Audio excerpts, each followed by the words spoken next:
There's this phrase that, relationships are hard. Yeah, I hate that phrase. Relationships are hard. Yeah, we fight all the time. We fight all the time, but hey, that's what relationships are, right? Like, no. So Brian and I put together a list of 10 lessons from 10 years together. And I just remember in that moment, it was so playful and silly and happy. And I was just like, I fucking love this dude. So now for the 10 lessons. Hello, Brian. Hello, Alexandra. Welcome. Hello, Hayes. Welcome to Hello Hayes. Thank you. I'm so happy you're here. Happy to be on. Brian, we're here today. Yes. We are here today, Brian, to talk about our anniversary. It's been 10 years. Can you believe that? It's pretty wild. It sometimes feels like 10 years because it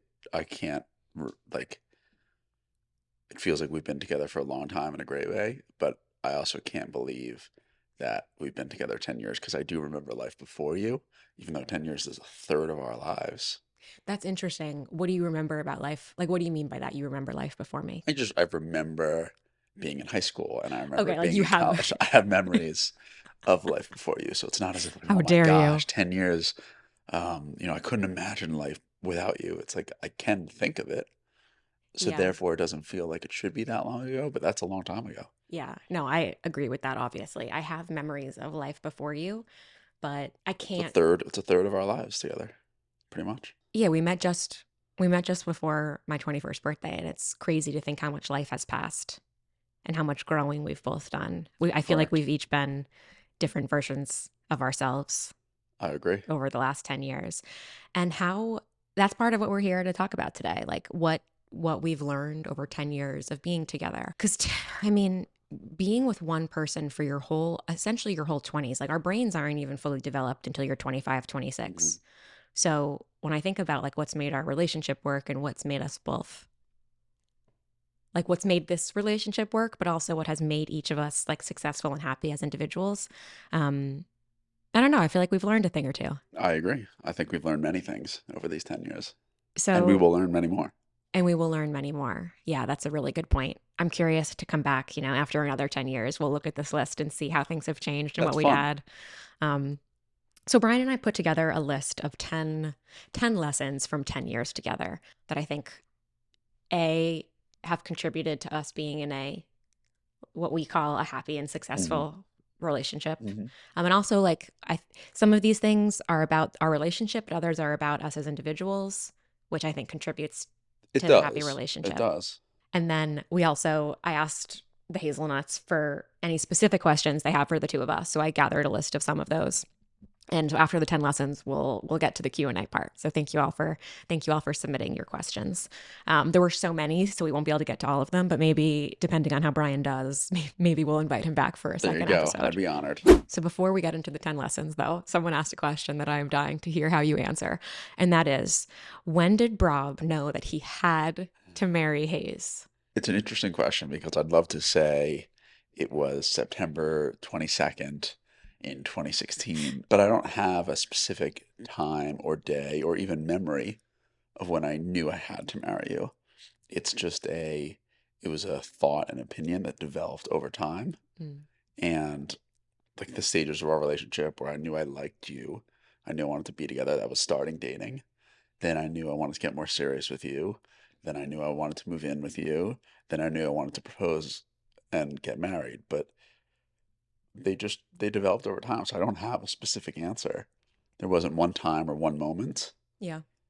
It was a natural evolution in my mind. And all of a sudden, it was almost like all of a sudden you wake up and you realize like, oh, I'm going to marry this person. But you've already made the decision almost unconsciously beforehand. Yeah. I have to agree. Like there are moments when I think about our relationship of like, there are scenes in my head that I remember of like, this is when I knew I loved Brian, but it might not have been that moment, but it was Right. sort of like the example that comes to mind is the summer going into my senior year of college. I stayed in Ann Arbor for the summer. I was in like pretty intensive therapy at the time, and I didn't want my therapist and I thought it was best for me to stay there and continue. So I was nannying and taking a few classes, and Brian came to visit me for a week. And this was very early in our relationship, like a few months. Oh, yes. We jokingly called it honeymoon week, which should have been maybe like not an omen, whatever the positive version Right. of an omen is. And he came to visit me that week. and he hadn't started work yet. He had already graduated.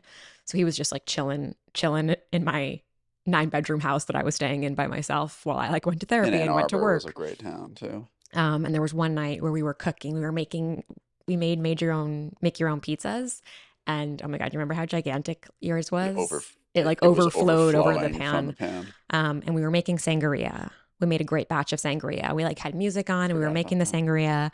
And I was like sitting on the counter and Brian came over and we like started making out while I was sitting on the counter. And in the middle of us making out, you put an orange slice in my mouth. So like my eyes were closed and all of a sudden there was an orange slice. And I just remember in that moment, like it was so playful and silly and happy. And I was just like, I fucking love this dude. Like That was I'm in love great. with him. That was great. So there are moments like that that stand out to me, like in like the movie of our life. Hmm. But I agree with you. There wasn't a moment like we are going to get married. It No, was like the moments build up over time to just this deep knowing, I guess. correct. Correct. Yeah, some people will say after the third date, I knew I was going to marry her or I knew I was going to marry him. I didn't have that I didn't definitive either. moment.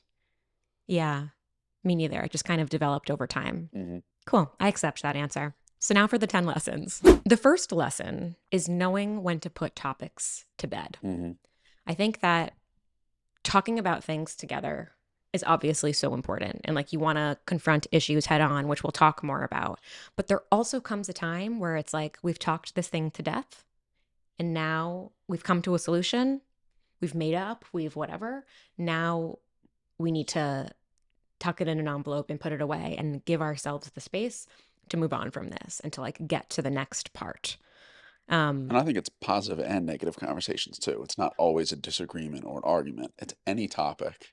Just like once there's a conclusion, let's move on. Let's not rehash and continue to discuss and or debate. totally. The one, like the example that comes to mind for me is about around us moving in together. Like that was when I think I personally learned the lesson. And I think maybe you too. I'll let you speak for yourself. But the story goes so Brian's a year older than me. So he had graduated a year sooner and was living in New York City for a year before I got there. Um, After 2 years, two years Yes, of me 2 years. living in the city, but 3 years of us dating, I was ready to move in with Brian, but you were not yet ready to move in with me. Now, the situation was Brian was still living with Brian was still living with his friends. Right. You were living in an apartment with two other guys Yep. who we love.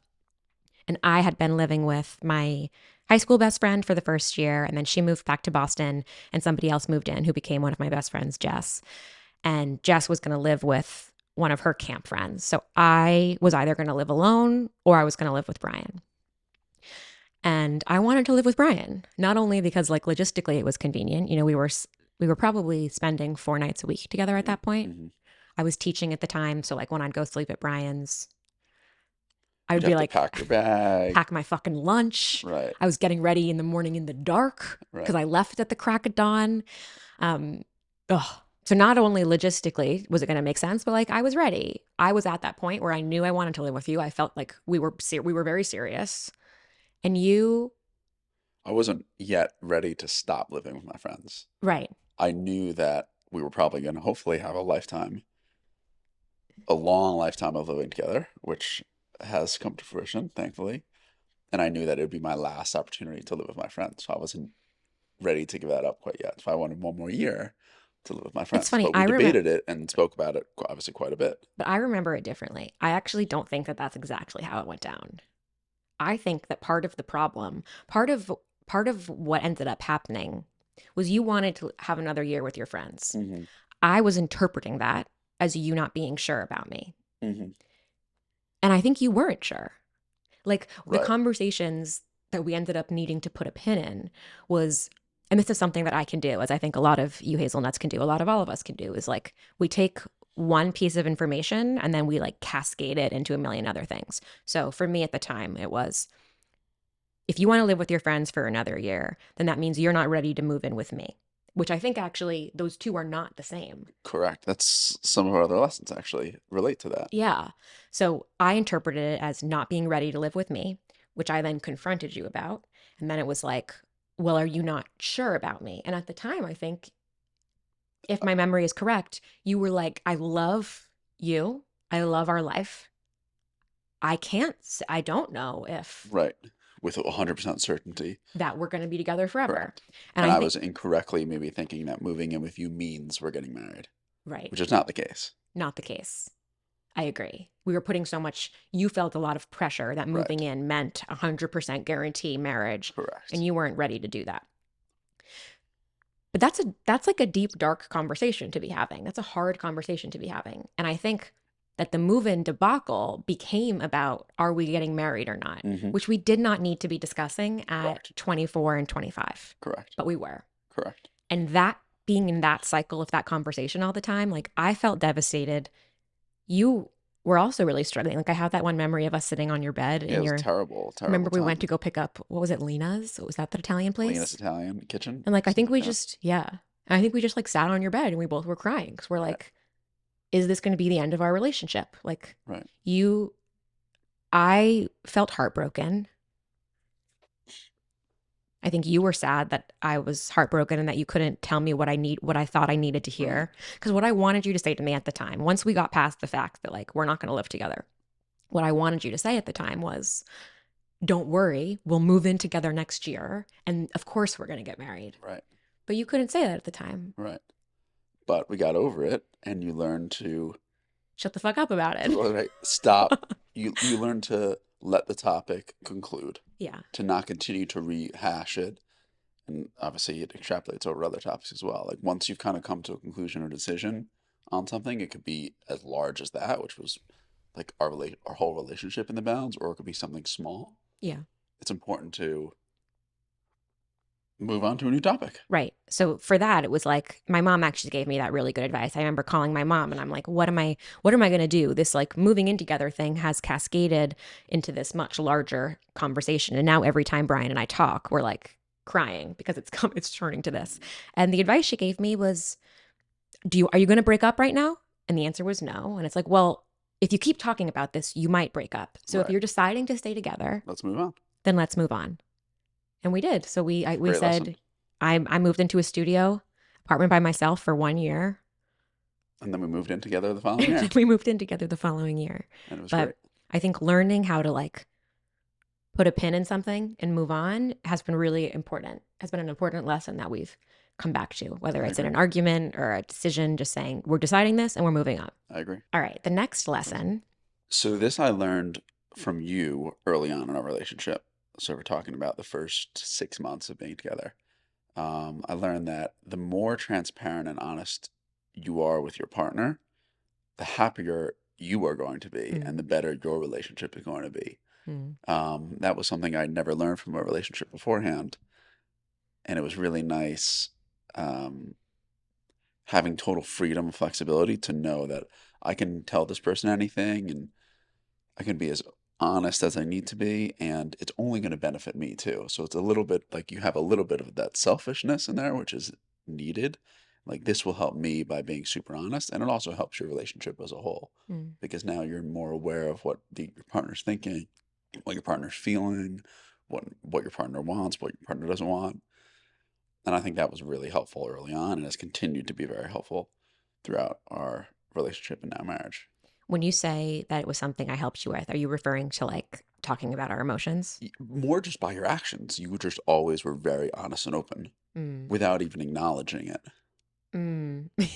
That sounds right. That Right. sounds like me. So that was liberating to Mm. allow me to do the same. Was that new for you in your relationships? Yes. Yeah, for sure. For sure. Yeah. Tell me more. You like, you didn't need to address that, hey, we need to be honest together, or it was clear that you weren't trying to hide things. It was just by your total willingness to Mm. always be open, Yeah. and candid and immediate too. Like right when we started dating, where, you know, sure we were boyfriend and girlfriend, we obviously knew each other, but nowhere as close as well as we know each other now. Yeah. So it was really nice that right away, that's how you established the first framework, the base work of our relationship, which I, is really nice. I kind of fucking love that. Yeah. Well, I never was interested in like playing games. And I think Yes. it comes to that. Yes. Like when you're not playing games, you naturally are more transparent and honest. Like I was honest with how I felt about you, honest when like something Mm-hmm. was Mm-hmm. was not working, some honest if I was feeling like insecure about something. And It was really helpful, and I think it continues to be really helpful. I think you're really good at that too. Thank you. And that sort of reminds me, this is like a second part of this lesson, which is being explicit about what you need. Something I think we can fall into is like when you're in a relationship with someone, you expect them to, especially as time goes on, you expect them to just like be able to read your mind Mm-hmm. and know exactly what you need and And you how, get frustrated when they don't. right. And for me, I know like when I reflect on this last year, like this past year has probably been one of the hardest years of my adult life. I've had hard years in the past, but this past year, hardest of my adult life. And we hadn't really it like I think it challenged us in Mm-hmm. ways. Mm-hmm. Um and something I like remember learning with my therapist, there was one there was like one night when I was like having a very whatever dark night or dark the Dark Knight, best movie ever. Um, I was feeling very very Emotional and overwhelmed and overwhelmed. destabilized, and I came to therapy the next day. And something I was frustrated about. I was like, Brian was trying to help me, but like I just was like so upset with him. Like he couldn't get it right. He couldn't get it right. He couldn't get it right. And she helped me see that I actually like I didn't really know how to help myself in that moment. So first I needed to figure out what is actually helpful for me when I'm in a like destabilized Mm-hmm. state or whatever. And then once I know what's helpful for me, I can tell I can help Brian see how to help me because all you when you love someone, romantic love, familial love, platonic love, usually you just want to help them. Right. And But explicit instructions are helpful it's sometimes. they are even in your like even when you are in the deep throes of grief or like you yourself are struggling so much, it's still helpful to give your partner tools for how to help you. Mm-hmm. So I think for us that looked like me realizing, oh, Brian and I actually like the way Brian helps himself. Brian, we both have different coping mechanisms for how we deal with Right. stress. So you at times were like trying to help me guide me to use your coping mechanisms, but like what I needed in that moment is different than what you might need in that moment. So it's helpful sometimes to just tell your partner, I need you to do this. Right. So like a specific example for us was like when I am feeling extremely overwhelmed and unsure of what to do, before we get into Action planning. before we get into action planning, I need you to like sit next to me and like give me a hug. Like I need physical touch when I'm in that type of extreme destabilized state. Right. And you and I know what that looks like. So Mm-hmm. like if you're listening, you and your partner, you and your friend or whoever, like you might know what that state looks like. But that's what I need first. And then we can go into planning mode. But I can't go into planning mode when I'm already in that I state. agree. And I think since we had that conversation, It's been helpful for me. yeah. Thank you. I love you Mhm. very I love you much. too. Next lesson. Next lesson. So the next one is remembering that you are always on the same team. This is one team here. And I think that comes up. That's really helpful to remember, like in a disagreement or when you're not seeing eye to eye.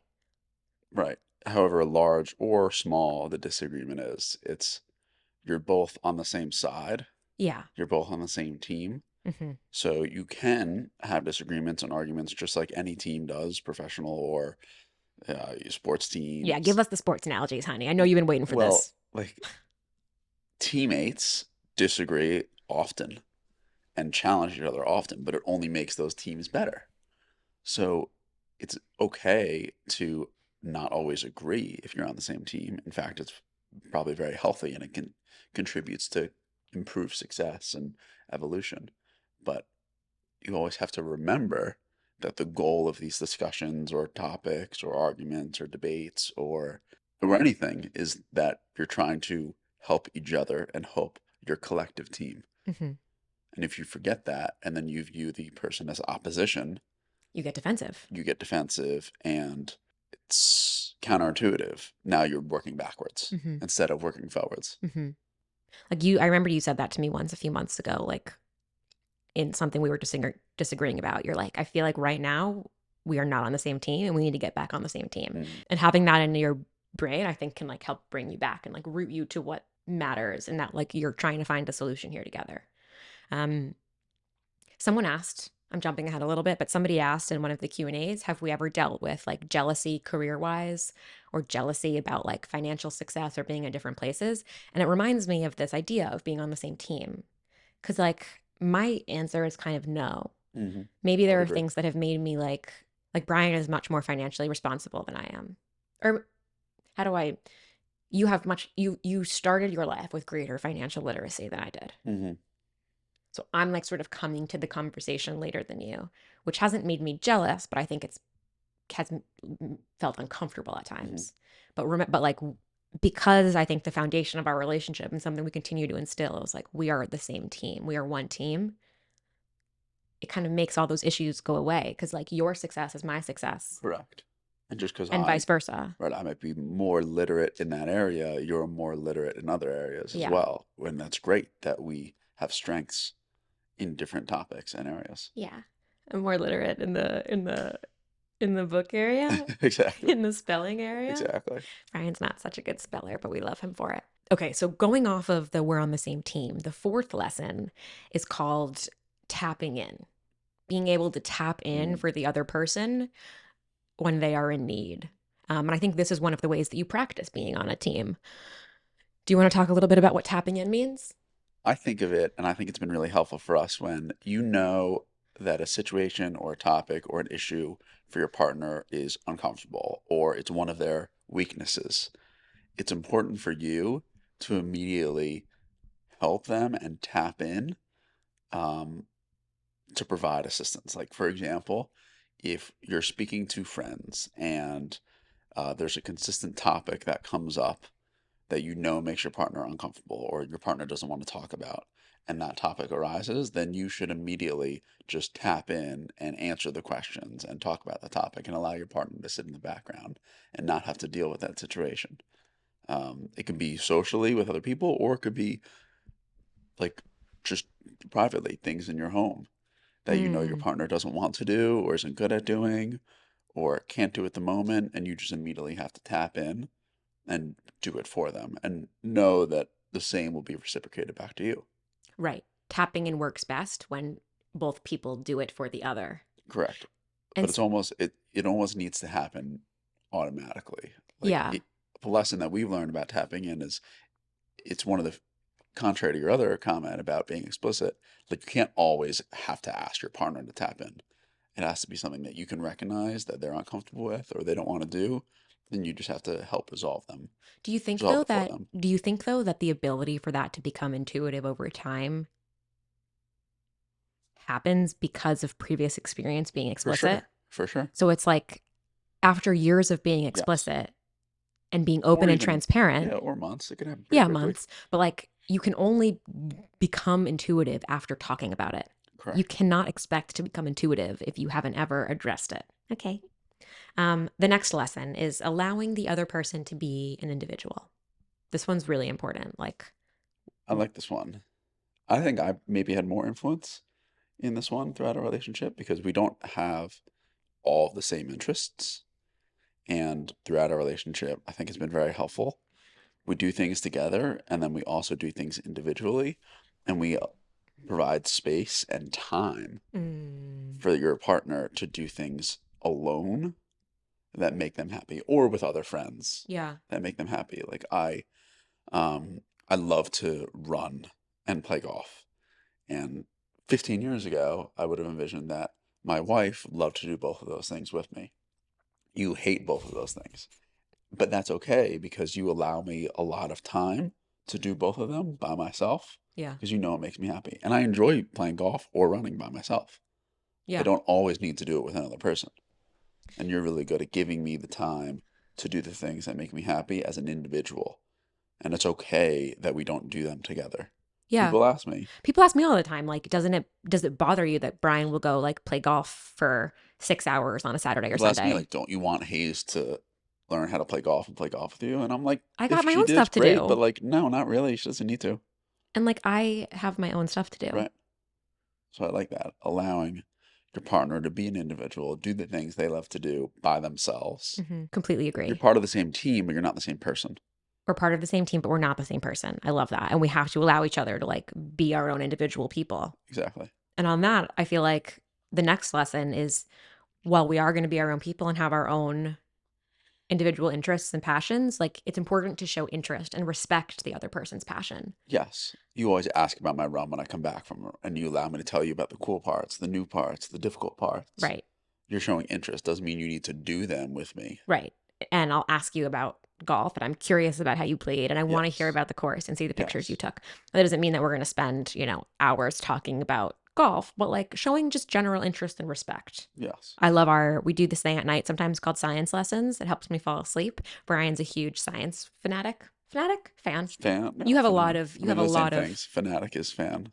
Fan is fanatic shortened. they have different connotations to me. Okay. Fanatic seems like It's like unhinged. hello and hi. They're kind of the same Okay, word. whatever. What the fuck was I saying? How Lost we my have train of science thought. lessons. Science lessons at night. And Brian has like, you really have an encyclopedic knowledge about certain I don't think things. so, but I appreciate that. Maybe it's just because I know so little, Correct. it Correct. seems wild to me, where we'll do like different science facts. So maybe we'll cover black holes, we'll cover Speed of light, speed of light. He hasn't really figured different out how to get me to galaxies, understand different galaxies. And that's like a fun theory of relativity. theory of relativity. That one I think also a little too confusing for me. Yeah, you got it a little bit. Well, point is, Wormholes. it's fun to have the other person teach you about things that matter to them. And you might learn something that you end up enjoying. Nighttime is perfect because it makes me like just a little bit sleepy. Okay, the next lesson number 7, is that I don't think your partner can be everything. I don't think they can fill every single need in your life.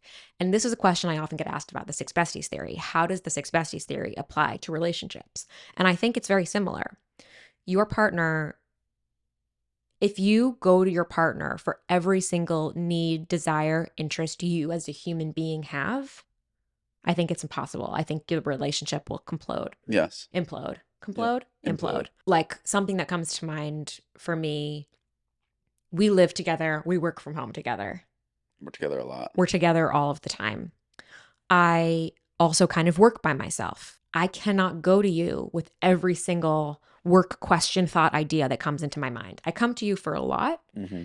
but we've had to learn like I need to have other people in my life, friends, other colleagues, not other colleagues, but like other peers in my industry, Years, whatever, that right. I can talk with and vent to that aren't just you, because it becomes a lot when it's just one person. You need to have other people that you can talk to about certain things. Like if you like don't get along with your in-laws, or your in-laws drive you crazy, probably not the best for you to only complain to your partner about their parents or their sibling or vice versa. There's some level of communication that's good and necessary, but like Mm-hmm. you gotta have other people in your life to go to for certain things. Right. Yeah, there are some topics where I'd rather go to my brother than Yeah. you. Um, and if I come to you for everything, it also almost dilutes like the quality of the conversations. What do you mean? Like your partner might get burned out almost if you're coming to your partner for every single topic. For sure. And therefore then they might not put in the appropriate level of mental and emotional energy Hmm. into helping you in the ways that you need. Yeah. Yeah, I completely agree with that. Thanks. Okay. Oh, I love this one. Lesson number 8 is that you don't always need to sleep in the same bed. Yeah, so this is for people that live together or travel together often. I And think, if you live together, if you have two bedrooms, right, which we did not have until we moved of to course LA. not. Of course not.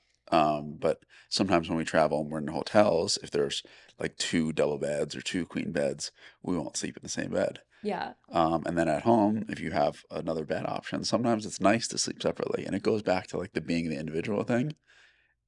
I think maybe it's because of what's portrayed in media and TV shows and movies. People think that if you're sleeping separately, you're in a fight Yeah. or you're angry at each other.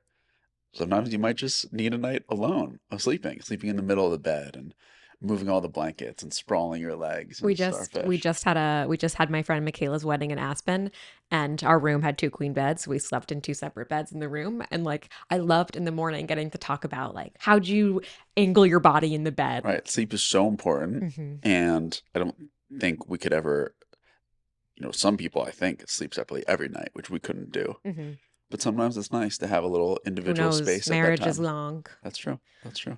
and Right. Like the reasons we end up sleeping in separate beds are not that deep. And I probably don't have like a criteria, Correct. but They're it's not never that deep. because we're in a fight. No, Never. it's I'm going to snore really loudly, or one of Right. us is going to get up super early. Brian's like, I need a night of you not kicking me or hitting Right, me or pushing me over. right.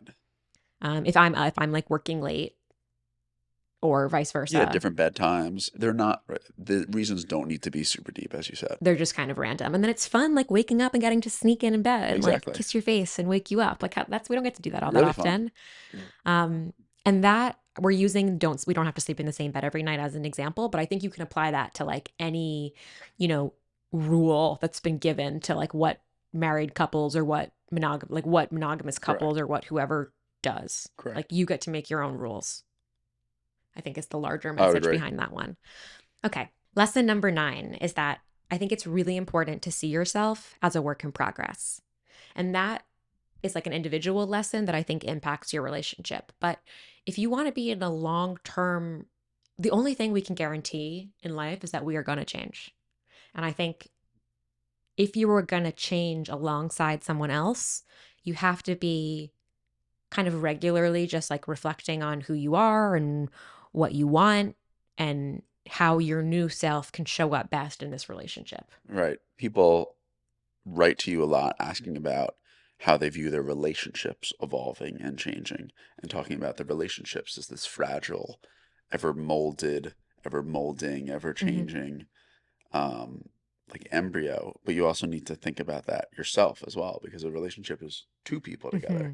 So think of yourself individually, and then think of your relationship collectively, and then think about your partner Right. individually. Well, I think what you're saying is like the changes you feel in your relationship are generally or are maybe reflections of the individuals changing. Right. So Right. you have to Yes. be aware and willing to reflect on how you are changing, how your needs are changing, your interests are changing, your thresholds to dealing with certain things are changing.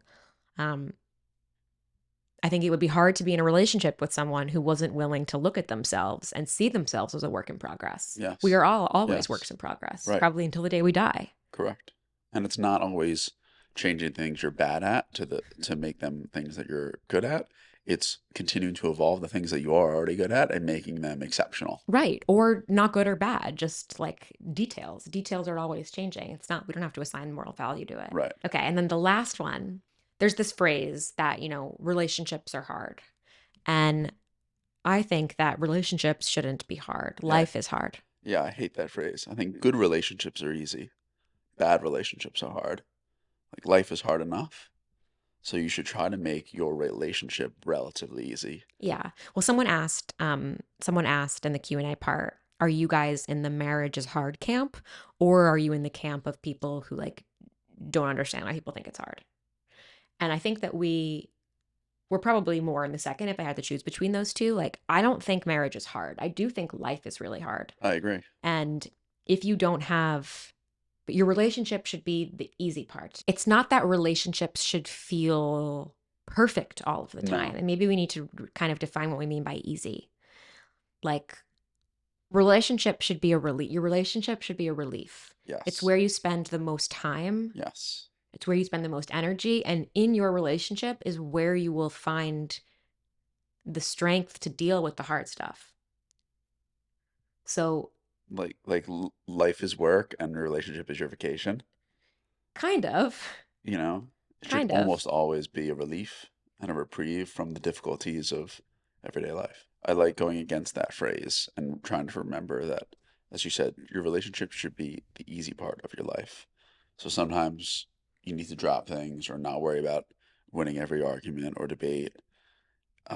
Remembering to have fun in your relationship. Like if you view your relationship as really hard or marriage is really hard, then life is going to be unbearable. Right. Right. Because your relationships, not just your like your romantic relationship, any of your relationships that Yeah, you choose in your life exactly. should be a break from everything else. Exactly. It You doesn't mean know? every single day, Right. but the large majority of time. Yeah. Right. Like, I kind of think that if you have the attitude of like, you know, my relationships are hard, but Yeah, we fight all the we fight all the time. time, but hey, that's what relationships are, right? Like, no. I don't think that that's what it should be. Correct. Questions? All right, we're moving on to the hazelnut questions. So the first one is how to know if he's the one. When do you know? I feel like we answered that a little bit before when we were talking about how it's like a build up over time, though Hmm. I do actually have like a moment, a weekend that I knew that you were husband material. I'd love to hear it. Okay.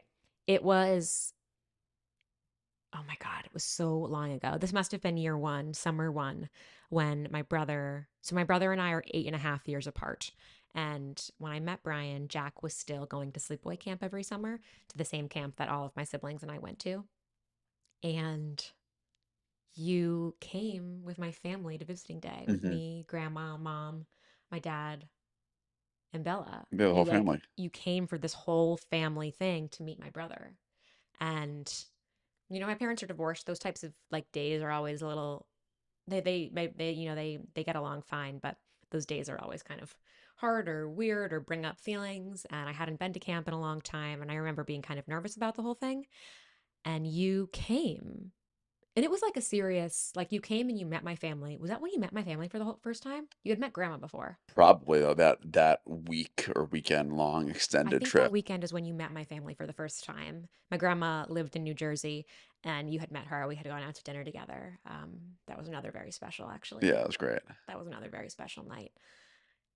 But Brian came out to Boston, and then we all drove to New Hampshire together. And you like played basketball with my brother, who you were meeting for the first time. He was 13. He was 13. You were like playing basketball with him, and you just like spent this day with us. It And was really fun. I was amazed that you like were down to come on this. Like that's not the most fun thing for a 22-year-old boy to Hmm. do. And you did it. And it was like I felt so comfortable with you there. You like diffused the anxiety I had about all that family time. For me, it was one of those moments where I was like, "Oh, I really like the way that I feel around this person, and I really like how kind you are to my family and how interested you are in getting to know them all." And it just was like that was definitely a That's great. big Yeah. weekend for me. So that was to answer the hazelnut question. How did you know that started That started that to show me feeling? that like you could be the one. Right. Do you have anything? I don't have a, I don't have a, well, I don't have a definitive, like I said before, I don't have a definitive moment to answer the question with. It was more, it was just an evolution of feelings over time. And I think I've told people that in the past that early on in a relationship, like don't put the pressure on yourself to always ask, is he the one? Is she the one? Am I going to marry this person? Mm, Allow yourself to just continue to grow and evolve in that relationship and allow the relationship to progress. And you might come to that decision without even asking yourself the question. yeah, right. Like always asking yourself the question requires you then to always have an answer, where you might just find the answer without asking yourself that question all the time. Totally. And like before you're ready to have an answer, you're not going to have an answer. And Correct. the absence of an answer might freak you out. Correct. So just like maybe stop asking yourself the question and just focus on how you feel. Exactly. I like that. So the next question is, do you believe in soulmates and that you would find each other in every universe and lifetime? No. No. No. I think I believe in many soulmates. Like I like the idea. I do think that we are soulmates in some way, but I don't believe in one soulmate. Yeah, I don't think there's only one person in the world for every other one person. No, how could that's like Because the most ridiculous thing. right, like I lived in Australia when I was a child and then I moved back to the United States. But if I stayed in Australia, we would have Yeah, not found each I don't other. think the universe would have brought us together. I don't, No, agree. considering you've never been there. I believe that even Brian living in Australia, if we were to have met, I still think we would have fallen in love. But like, I think I probably wouldn't have met you. I bet Correct. there's somebody living in, I bet there's a, Parisian man who runs a restaurant who is my other soulmate. And should I meet him, we'll have to see what happens. Right, right. But I don't believe that there's one soulmate for every other one person. No, I have to believe that there's more than one soulmate just because, God forbid anything were to ever happen to me, for example. Like, Right. I would want you to find love That's again, really sweet. Yeah. right? Yeah, I agree. The universe is the universe. I mean, definitely not in the The universe. universe. I mean, I'm so curious what the love of my life would be like in another universe, Another galaxy. in another There's only one galaxy, universe. our universe, Correct. in another galaxy. Yes. Would he have one eye? Maybe. Maybe six. That would be kind of fun. Maybe he could have like multiple fingers or tongues. Mm. Okay. What? Um, what hard questions are a must ask before getting married looking back? I actually don't think it's so much about certain hard questions to ask, like where do you want to live? Do you want to have children, How many etc. children? I think it's more about are you aligned on your approach towards big decisions, less on like what the ultimate decision is. Yes, I would agree. And like what we mean by that, if you are the kind of person who needs to have a clear answer to those questions, you probably want to be with someone who is that way too. Right. So you want to make sure before you get married that you have a similar approach to how you're going to proceed with things in life. Correct. Think through big decisions, work through big decisions. We've moved in our relationships. When we first started dating, you did not want to leave New York City, kind of ever. And I knew did want to leave New York City. So I didn't ask you a year into dating, are you going to move out of New York City with me? If not, I'm going to break up with you. I could tell that you were open to new experiences. Not you, we could tell that neither of us were like the ultimatum type. Yes. Yeah. So therefore, it was more comfortable for me to talk about those types of things. How do you approach big decisions? How do you Yeah. approach new aspects of life or new avenues? Um, It's funny because that was more important than the hard questions. But as you said, if you're someone that needs definitive answers, then um, then you should ask some of those hard questions. And some of those hard questions might be, where do you see yourself in 5 years? Where do you see us living? Um, Religion, all those things. yeah. It's funny because I feel like our relationship, our like adult relationship and how we're thinking about our life has become very kind of go with the flow in Yeah, some we like to ways. operate in 3 to 6 month But like, terms. was it always, were we always like that? Or have we just, like, are we lucky that we've kind of, I'm not sure. I don't know. because like, Maybe. I don't know if we ever asked ourselves, like, are we both okay with like a going against the grain type of life? I don't think we ever actually did talk about that. We've gotten lucky so far that we've been aligned on how we think about what we want. It's true. We could have easily not been so lucky. Maybe the way we had approached other things, like Allowed us to understand that we would be right, like maybe we together. had already kind of demonstrated to each Yes. other that we were not, we were more, we're more interested in doing what's best for our relationship, Hmm. less the type of life that I'm going to have. Correct. Like the type of life I'm going to have is going to be great because it's with you. Right. Oh, that's a great way to say it. And the everything else is kind of like whatever. But I know not everybody feels that way. Like I genuinely feel like you are enough for Hmm. me. Hmm. I would agree. So all the other extraneous things are nice to Like none have. of it else really matters. Correct. Speaking of problem solving in relationships, one of our microphones is having some issues. So now we're going to be, if you're watching this on YouTube, you'll be able to see. But if you're listening, we are basically sitting on top of each other now so we can share the microphone. So I like this way better. I know we should have been snuggling this whole time. What? Okay. So the next question is, do we feel like marriage actually changed our relationship, or was the wedding just a celebration of a milestone? This is ridiculous how close we're sitting, but I love it. Okay. Answer the question. Do you feel like it was just a wedding, or did anything change? I think it changed things for me. It felt like a new chapter of life and a new chapter of our relationship. Not that the previous chapter was any worse, but it was different. And wearing a ring and calling you my wife and being husband wife felt more adult, and it felt like a new journey and chapter of life. So it definitely felt different for me. Other people I know have said nothing changes, it feels exactly the same. I did not have that experience. I kind of I sort of am in the middle. Like I don't think that much has I don't think that much has actually changed, but I definitely feel more like secure. There's like a security that I can't quite explain. Like now, if we want to break up, we got to get the government involved. No, it isn't so much about it's not so much about like locking you down. I don't feel like I've like locked something down and that I actually don't feel any more protected from like the things that can go wrong in a marriage or the things that can go wrong in life. But I feel maybe more connected to you. Hmm. Like, I love that you're my husband. I really love that you're my husband. I'm sure I would love if we had decided not to get married and just be in a, have it not just, but have a long term partnership instead. I think I may feel the same things. But I love having you as my husband. I love calling you my husband. That was Hmm. really fun at first. It was. It was really fun at first to like start calling you my husband. And I had been wearing a ring before you because I got the engagement ring. But I love wearing. I actually It's funny. I don't wear my engagement ring all that often anymore. I just have a yellow gold band that I wear, and I love the way it looks, just the bare ring. How do you feel about wearing a ring now that you've gotten used to it? I love it, and I liked it right away. It was a new, exciting aspect of being married. Whereas, as you said, when you're engaged, you were wearing a ring. Nothing changed for me in terms of my physical appearance and jewelry, and I liked having just a symbol of being married. Like it's just a symbol, but it was a nice symbol to have. Yeah. All right. Someone asked that they're in a new relationship. It's been about 3 months, and they're forced to do long distance for 8 months. Any advice? Well, we actually did long distance for the first year of our Yeah, relationship. 8, 9 months. I had, we met like a few weeks before Brian, not a few weeks, a few months before Brian graduated from school.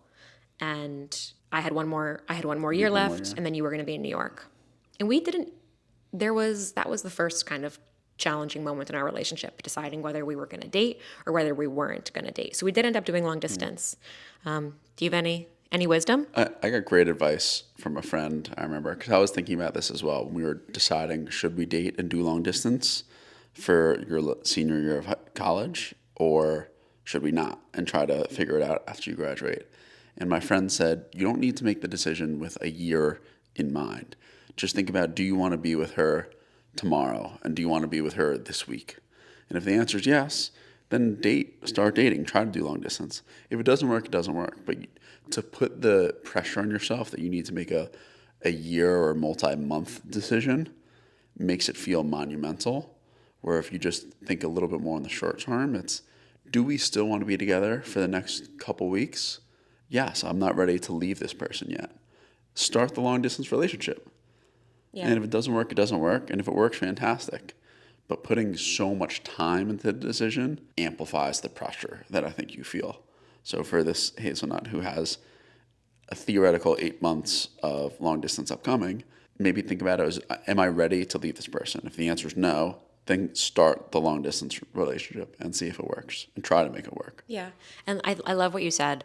Like, just because it's sometimes like a long distance relationship seems like so much more high stakes and you have to be more sure about the person than if it was the in person like a non long distance relationship, and maybe don't treat it like that. Like, the stakes aren't that high. Yeah. The stakes are not that high. We found it really helpful during our long distance to like know when we were going to visit each other next. Yes, that was helpful to have something to look forward to. And also during the long distance, make sure that you're not like, I think sometimes what people can do is like overcompensate. Like, since you're not together, you need to be texting all of the time, or you need to be like FaceTiming every night at 7 p.m.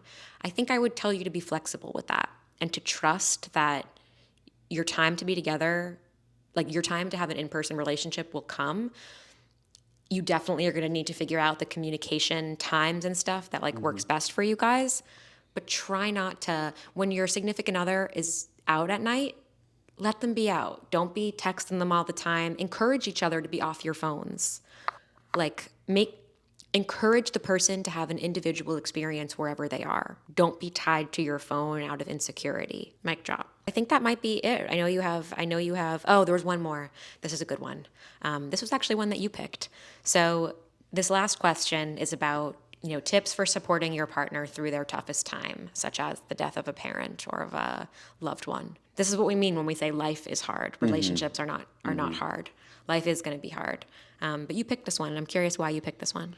Well, so much of what we spoke about today was talking about balance, letting the other person be an individual, allowing each other space to grow, and in this scenario, like all of that is kind of thrown out the window, which is what I like about it. In these very difficult times, like the death of a family member, who's ever grieving or who's ever sustained that loss needs to immediately have priority over pretty much anything in the relationship for that period of time. So you as the partner, your needs, wants, desires need to take a back seat. And it's not the time to sleep separately. It's not the time to go off and play golf or do individual activities. Like, you need to kind of just be there in a 100% supportive role for the person that's grieving. Yeah, I think that's too, like, being able to be selfless. I think it's really hard to watch the person you love experience big loss. I think you also yourself have to know that it's never going to go away. I think grief never goes away, and it becomes less debilitating over time. And there may be moments where it was just as, 10 years later, it might be as debilitating as it was in those first few days. But I think if there's one thing about us as humans is we adapt. And we adapt, we find joy again, we learn, we move on. It is something that we do, which can be scary too in the journey of grief, like when your life starts to move on. But I think knowing that you can't take away your partner's pain, but you can sit with them in it. That's good. And your partner might not know yet what is helpful for them. Like if they haven't, I think with any loss, even if you've experienced loss, like it's a kind of a constant journey of figuring out, how am I going to help myself here? Like, how am I going to actually get through this? With every new challenge, we as individuals have to figure that out for ourselves. Like, how am I actually going to get through this? I know I've gotten through this. I know I've gotten through something similar before, but like, how am I going to do it here? How am I going to get through this? How is my life going to go on? Like your partner as an individual is going on that journey. And some of it's on them to figure out what's going to help them. And I think be patient, because if they don't yet know how to help themselves, it's going to be hard for you to know how to help them. And it's okay for you to not be a problem solver. Like I think sometimes with loss, like there's no way to solve the problem other than like time. Right. Which you can't easily, right? You can't take away that pain so easily. So simply be there in a supportive role. Yeah. And you might feel helpless. Don't try to compensate for that helplessness by like doing more or trying to solve. Trust that like your love and your affection and your, bringing in lunch, like those little things you can do are helpful. And Well said. yeah. And that is all we got for today. Thank you all so much for listening. We are actually heading on our honeymoon soon, which sounds ridiculous because we've been married for 4 years. But our dating anniversary and our wedding anniversary were only 3 days apart. Dating was September 15th, wedding is September 12th, which was super convenient. And we typically don't, celebrate our dating anniversary anymore. Right. But because this is 10 years, we're celebrating that this year. And because we got married during COVID, we didn't have a traditional honeymoon. We originally were going to be going to Greece. I think we were doing Mykonos, Santorini, and Paros. Oh, God, I want to go to Greece one day. We went to Vermont. We went to Vermont instead, which was amazing. It was, here, if you're going to talk, let me bring you closer to the mic. Which was an absolutely amazing thing. And like turned out to be perfect, that we didn't have to get on a plane after the wedding. Like we could just drive. It was gorgeous. But we haven't been on a proper honeymoon. So Brian and I soon are heading on a proper honeymoon to Hawaii. I've never been to Hawaii. You've been once when you were really little. We're going to be in Maui and then Kauai. And I'm really excited to bring my camera. And I used to be a photographer. I was like going to try to explain that in a different way. But I used to be a photographer and I've sort of stopped. And I'm excited on this trip to like bring my camera with us and take photos, not just for Instagram, though I'll definitely be putting some on Instagram, so make sure you follow me there at AFAs to see our Hawaiian adventure. But I'm excited to just like, tap into the medium of photography. And I love your pictures. Thank you. That's very nice of you. So with that, thank you all so much for listening. Make sure you follow or subscribe wherever you're tuning in so that you don't miss our next episode. And Brian, thank you so much for coming on. I love you. Thanks for having me. I love you too. I'll see you guys soon.